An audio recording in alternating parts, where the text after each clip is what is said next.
Okay, so we've moved a little bit further down from the plaque with Ronald Storrs, Herbert Samuel, and the Nashabibis. We've kind of moved along Jaffa and past what I hope you enjoyed, the pictures on the right-hand side, which show you pictures of the street scene, or the scene from during the British Mandate period.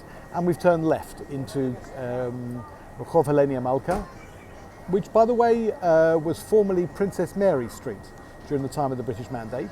And it represents really a symbol because it backs onto the area which was centre of British command, including the prison, which is where you're going to now, but the courts and the judicial centre.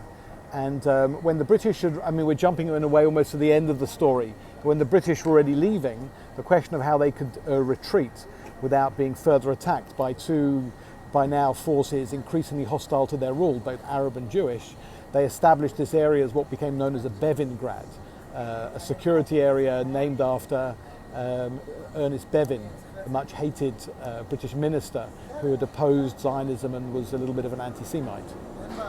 Never quite sure what a little bit or a big part of an anti-Semite, anyway, whatever. He was no great fan of the Jews. And the picture that's up on canvas that sort of is of the time shows you, maybe in a rather pathetic way, that the British needed to leave. And it sets up many, many questions, because when the British leave, it's not as if they had found a solution, and the solution that the United Nations found wasn't accepted by both sides, and who knew?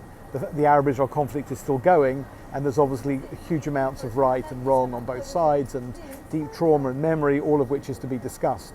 But anyway, that symbol of the Bevingrad, of this kind of barbed wire occupied area in the centre of Jerusalem, is important to remember, because of course all of this, it's just too easy to forget all of it. What really is the significance of the British Mandate? Where does it sit in the psyche of people remembering telling the story of the city? The city was essentially under occupation from a European power, and the two groups who claimed the right to be able to live here, view hopefully in the future happily together, in two capitals, one city, etc., that's really kind of where it ended up. And you're heading in a second towards the prison. And the prison really is the most blunt expression of foreign rule at its most macabre. If you want to put it in the political terms of the day, and of course this was used by propagandists and ideologues and commentators and spokespeople of the time, which is that the British were ruling by bayonets and by guns because they didn't have the consent to be here.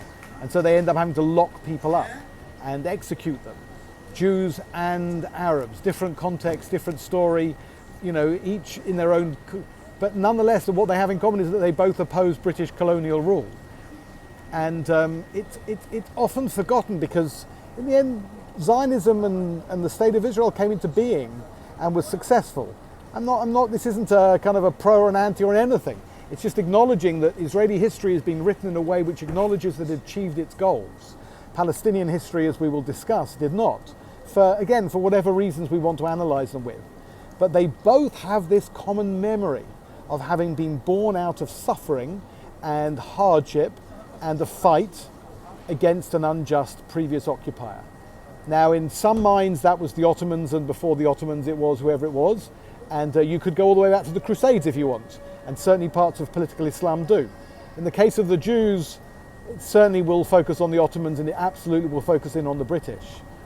And it sets up the question in a way which is not whether history could have turned out any other way, but in a way one sees the level of the end of what benign rule was. Zionism and the Jews Zionism, the Jews and the British could get along as long as there's mutual interests.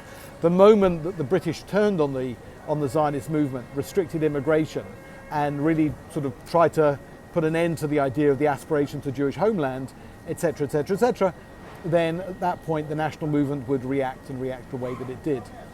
That is for all of us to put together. In a way to sum that up, it means the period of the British Mandate has many elements, and it doesn't help for us to kind of ignore them. They're all part of the contemporary story, by the way. Even though they appear to be part of dim and distant history. Last comment, of course, which is to look at how this is imagined.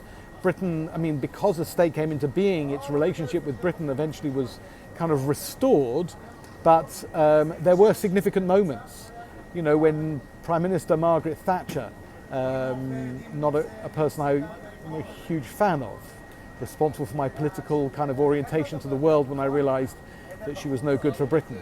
But Prime Minister Margaret Thatcher in the late 70s and early 80s, you know, came to visit this country. She was a big friend of Israel, but she stayed at the King David Hotel, the very hotel which had been blown up by the Jewish underground. That was a thing. That was a significant moment that needed to be acknowledged and spoken about. And similarly, by the way, the fact that Queen Elizabeth, may she rest in peace, never visited this country was all to do with the deep connections between the royal family and, well, certainly the Jordanian royal family and Britain's kind of post-colonial legacy, which was seen as partial on some areas and not on others.